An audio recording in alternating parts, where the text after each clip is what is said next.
Let me set the scene for you. It is a single week in Puerto Rico, a basketball tournament that most casual fans barely had circled on their calendars. And in the middle of it, a 24-year-old woman from Iowa walks onto the court for the very first time in a United States senior national team uniform, not a youth jersey, not a college exhibition, the real thing, and proceeds to do something that no human being in the history of international basketball had ever done before. 14 world records, 7 days, 5 games. And somehow, impossibly, that is still not the most talked about part of this story. Because while Caitlin Clark was quietly, methodically, and almost casually rewriting the record books of international basketball history, Angel Reese was doing something very, very different online. And when you hear exactly what Reese said she deserved in the middle of Clark's record-breaking week, you're going to feel a very specific kind of second-hand embarrassment that hits different. We've got the records, we've got the receipts, we've got the stats, the context, the commercial comparison, and the reaction. And before we're done, I want you to tell me something in the comments. Do you genuinely believe Angel Reese deserves a spot on Team USA? Think about it, we'll come back to that. But first, let's talk about what actually happened in Puerto Rico, because if you haven't dug into the full picture, you are seriously underselling just how absurd this week was. Here is a number that needs to live in your head before we go any further: 239. That is how many days Caitlin Clark had not played competitive basketball before she stepped onto that court in Puerto Rico for the FIBA World Cup Qualifying tournament. 239 days. Nearly 8 months of no game action, no competitive reps, no playing through adversity against real defenses in real games. Just workouts, film, preparation, and waiting. Most players need a handful of games just to shake off that kind of rust. Most players take time to find their rhythm, to get their legs back under them, to remember what it feels like when the speed of the game is at full intensity again. That's normal, that's human. Caitlin Clark is apparently not interested in being normal. This was the FIBA World Cup Qualifying tournament, 5 games compressed into a single week. Team USA came in as heavy favorites, which is basically always the case, but this particular tournament carried extra weight because it was Clark's official debut for the United States senior national team. This was her introduction to international competition at the highest level. No soft landing, no easing in, just game one, cameras rolling, and a Saggle defense that had a plan. And here is where the story gets interesting before it gets historic. Head coach Cara Lawson made the call to start Chelsea Gray at point guard for the opening game. Reasonable decision on paper. Gray is an experienced international player who had been in these situations before, but within the first 35 seconds of that game, the plan started showing cracks. Saggle was blitzing the ball handler hard, pressuring the point of attack, making it uncomfortable for Gray to run the offense. It was working. The offense was getting disrupted. So Clark checks in. Off the bench, in her debut, against a defense that had just successfully rattled the starting point guard, and rather than getting cautious, rather than feeling out the speed of the game, rather than doing what most players would do in that exact moment, Clark weaponized the press. She saw the blitz coming. She read it before it arrived. She pushed the pace rather than pulling back from it, and started threading passes to teammates who hadn't even fully sprinted to their spots yet. She was operating a step ahead of a defense that was specifically designed to create confusion, and she was doing it in her first competitive game in over 8 months. The stat line from that first game: 17 points, 12 assists, 0 turnovers. Shot 4 of 5 from 3, 5 of 5 from the free throw line, and she did all of that in 19 minutes of court time.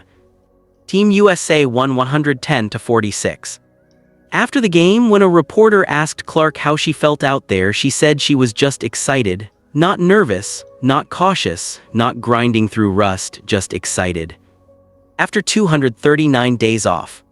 Just excited. Now let's pause on those 12 assists for a second, because the number itself doesn't tell the whole story. The context is what makes it remarkable. Those 12 assists were the most ever recorded by any player making their senior national team debut. Not just Team USA, not just women's basketball, any player, any country, any gender. In the entire recorded history of international senior national team debuts, nobody had ever walked into their first game and distributed the basketball at that level. And it wasn't just the assist total. Clark also recorded the fastest double-double in Team USA debut history. And here's the one that really makes you stop. She is the only player across any country and any gender to record a double-double in their very first senior national team appearance. All of that off the bench in 19 minutes, Game 1. Take a breath, because the full tournament is even more staggering. Across all 5 games, Clark finished with 32 total assists, leading every single player on Team USA in every single game she appeared in. She averaged 11.6 points per game and 6.4 assists per game. Her plus-minus across the entire tournament was +109, the best mark of any player from any country in the entire field. Not just the best American, not just the best guard. The best player statistically in the whole tournament from top to bottom. And most of it came in 19-minute stretches where she was emphatically not the featured scorer. She was reading defenses and pushing transition and getting Paige Buchers and Aja Wilson into their spots before the opposing defense could even think about getting set. She was playing connective tissue basketball at a world record level, and she was doing it as a substitute.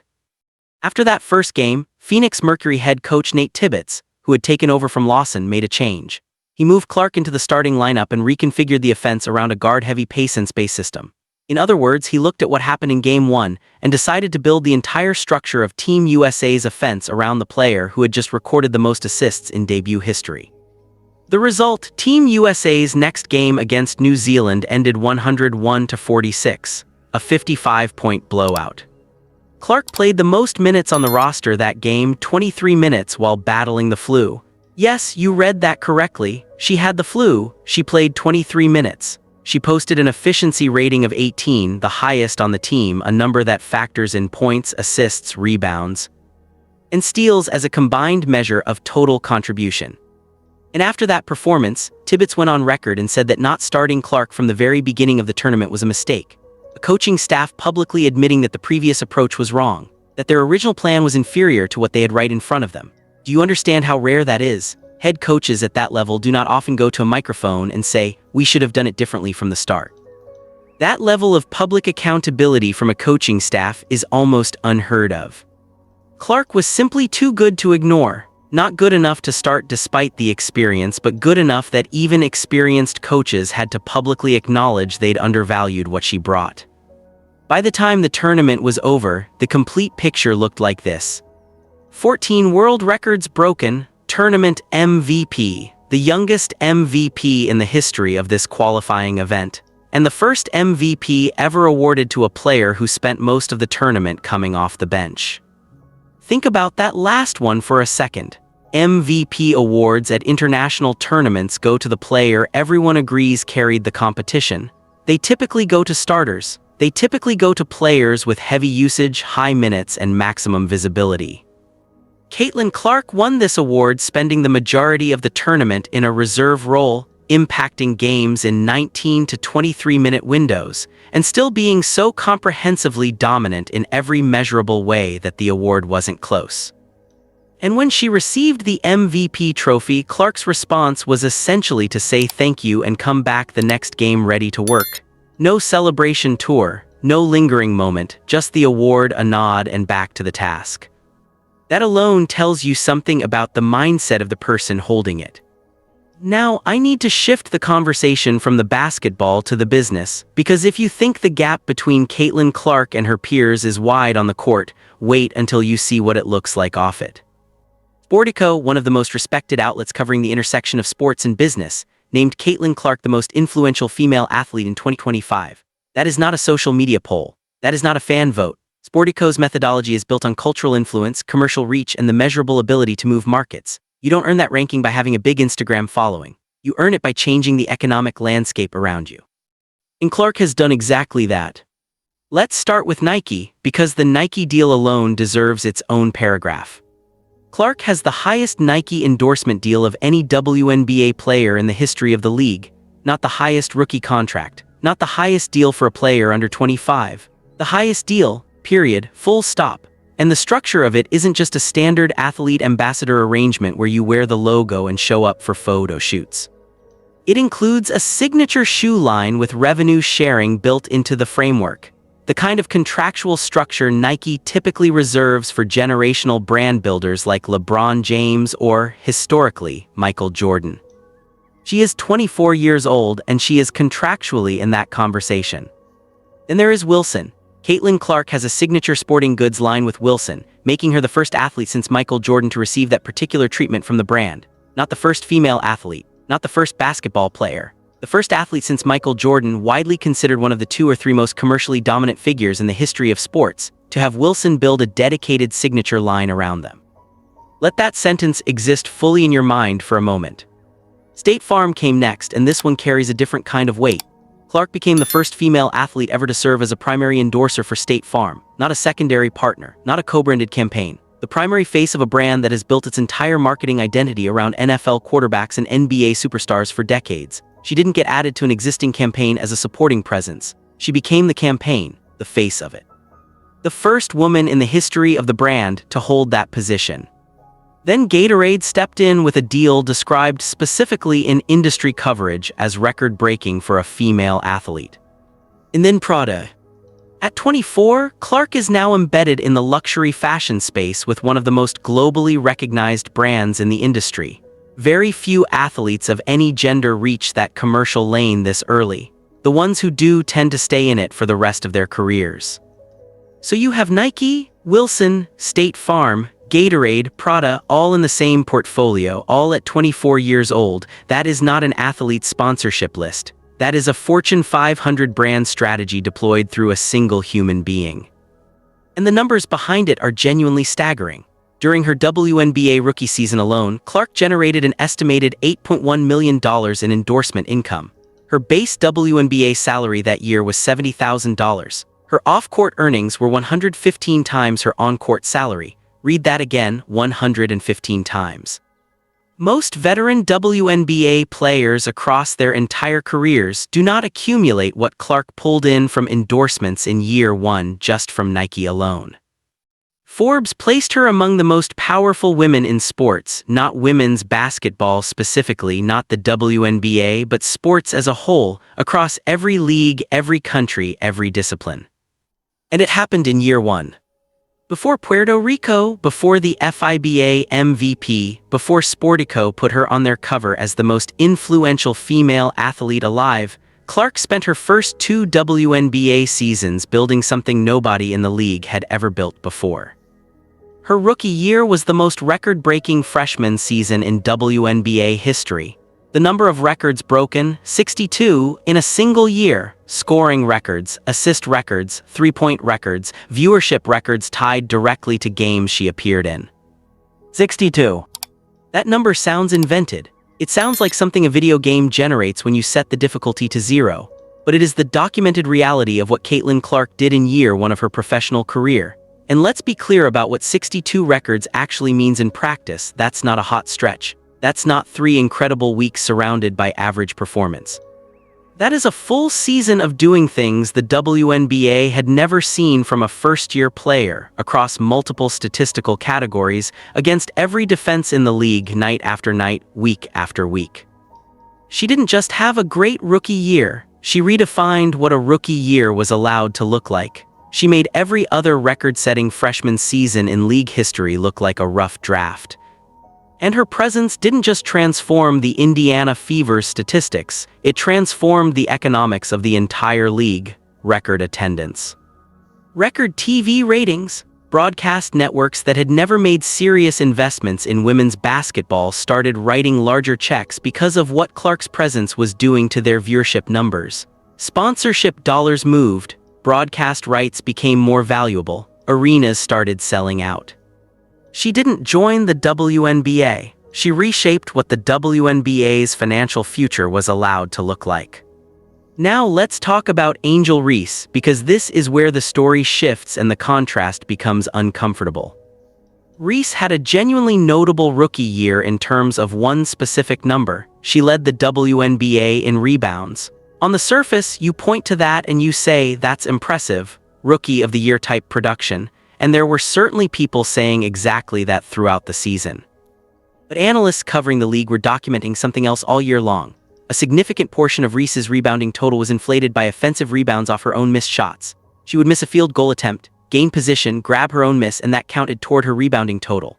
She was, in statistical terms, receiving credit for cleaning up her own errors. The numbers kept coming in and the analysts kept flagging it, and the data backed them up throughout the whole season.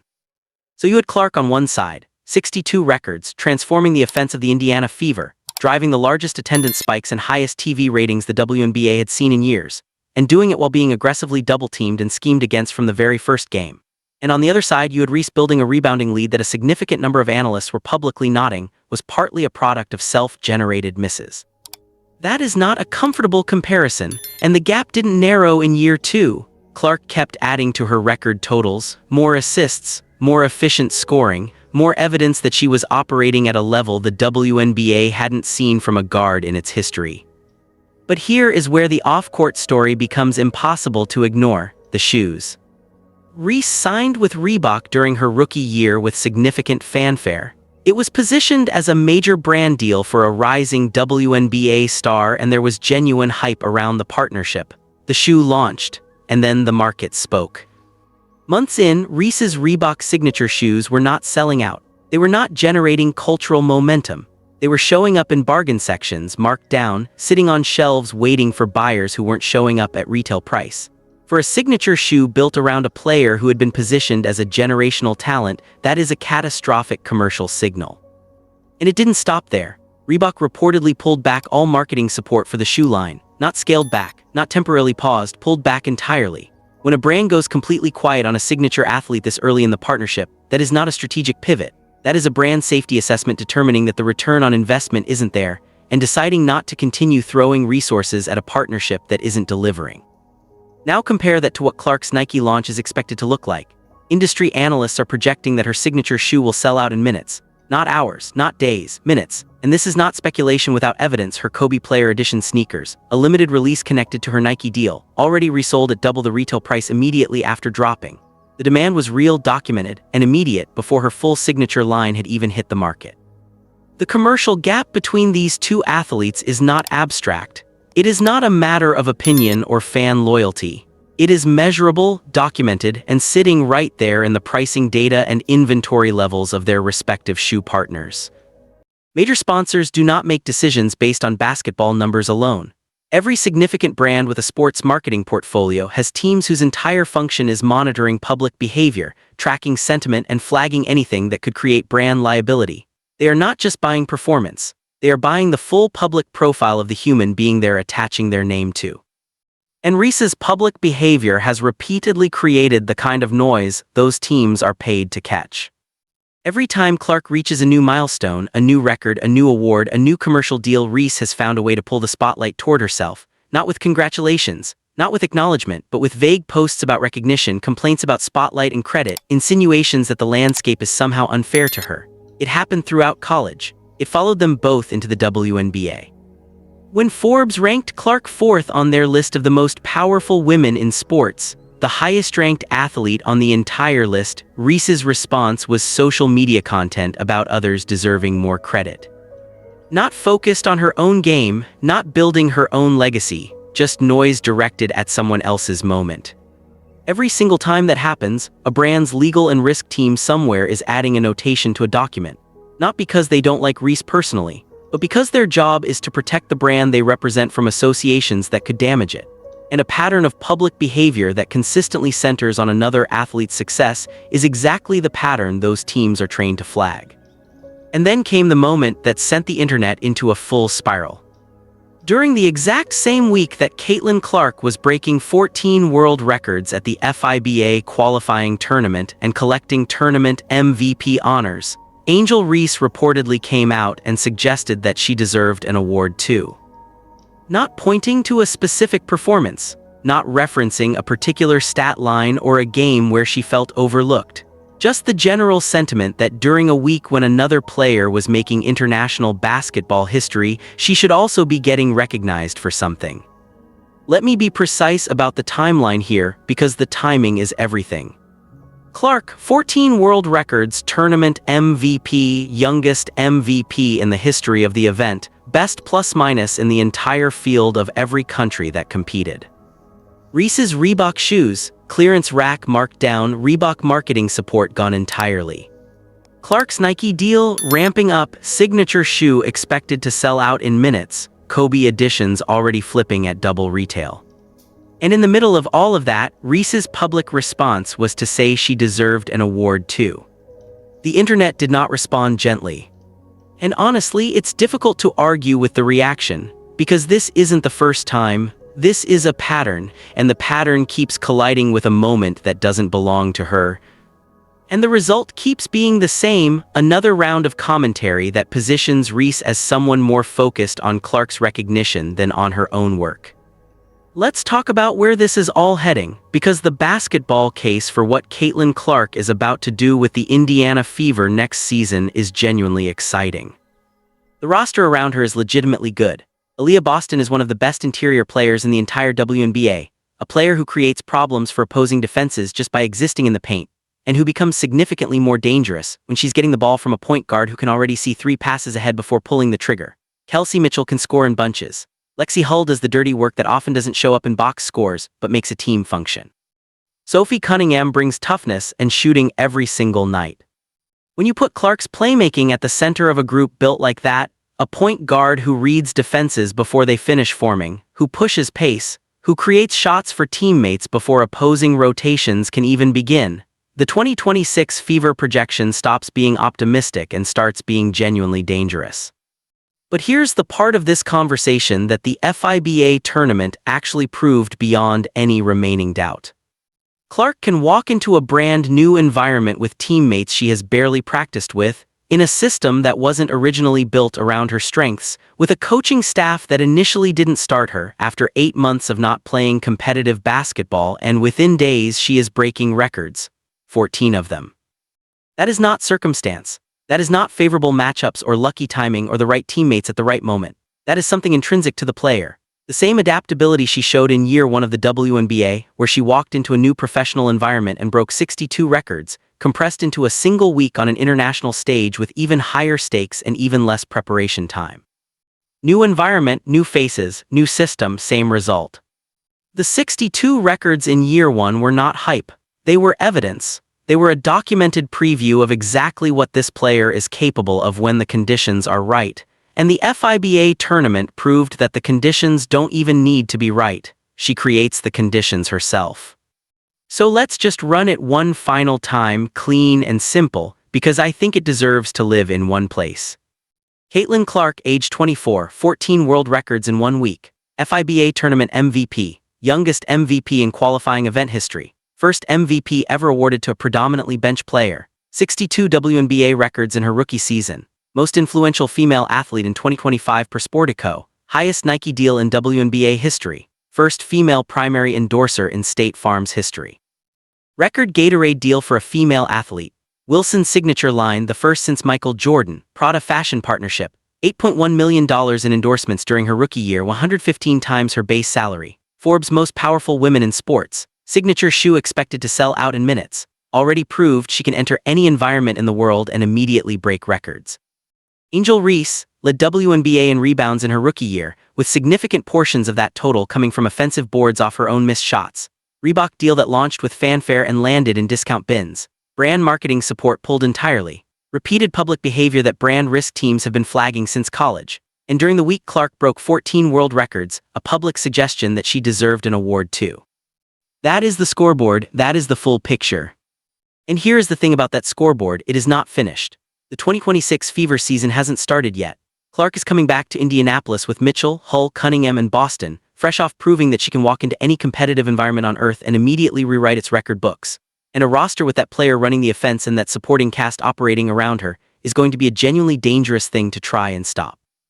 The gap between Clark's trajectory and Reese's is not narrowing. It's not holding steady. It is growing on the court, in the standings, in the sponsorship portfolios, in the cultural footprint, in every direction you can measure. And that's before the 2026 season adds whatever it's going to add to the already enormous pile of evidence. Caitlin Clark is not a hype cycle, she is not a moment, she is an era in progress, and the era is still in its early chapters. Now before we wrap, I want to hear from you. Do you think Angel Reese genuinely deserves a spot on Team USA? And more importantly, do you think her public behavior in moments like this week's reaction helps or hurts her case? Drop it in the comments, I want to know where you stand. If you found this breakdown worth your time, hit like, subscribe, and turn on all notifications so you never miss a video when one drops. Click the video on screen right now and let's keep the conversation going. We'll see you in the next one.